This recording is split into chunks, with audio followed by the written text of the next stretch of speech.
সেই দিল্লির মসনদের পতন ঘটনার পরে এখানে ঢাকার সরকার প্রতিষ্ঠা করতে পারি নাই। এই যে ঢাকার সরকার প্রতিষ্ঠা করতে না পারার যে বেদনা, তার ফলে এখন এই 1.5 বছর পরে জনগণকে রাত জেগে খুনি লীগের লকডাউনের পাহারা দিতে হয়।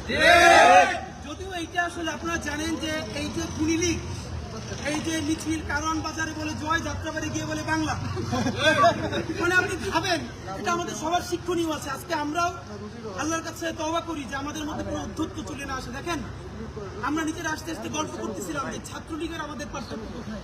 তাদের হাতেও লাঠি ছিল, আমাদের হাতেও লাঠি, তো তাদের মাথায় হেলমেট ছিল, আমাদের হাতে এইটা নাই। পার্থক্যটা হলো তারা ছিল জালেম। তারা এই শক্তি ব্যবহার করে বাংলাদেশের মানুষকে গুম করেছে, খুন করেছে, হত্যা করেছে, ধর্ষণ করেছে, দেশের প্রতিটা ইঞ্চিকে কেজি ধরে ভারতের কাছে বিক্রি করে দিয়েছে।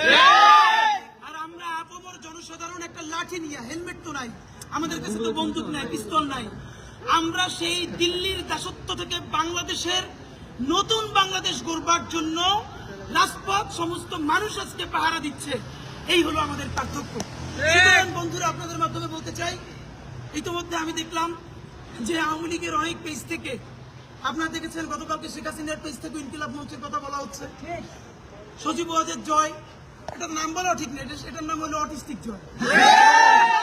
এটার নাম দিচ্ছে আমার ধারণা আমার মা কাছে নাই, কারণ সে কথায় কথায় যেরকম আপনারা দেখছেন আওয়ামী লীগ যখন ক্ষমতায় ছিল 15 বছর ধরে যেই রিয়েকশনটা দেওয়ার কথা ইউনিয়ন পরিষদের একজন মেম্বার নিরও যে রিয়েকশন দিয়ে খাটে সেটা হাসিনা দিত।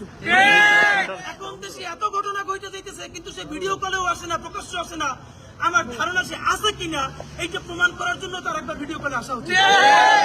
আর যদি চিটপটান হয়ে যায় তাহলে আমাদের জানার ইচ্ছা তার কি কবর হয়েছে নাকি চিঠিয়ে তুলছে।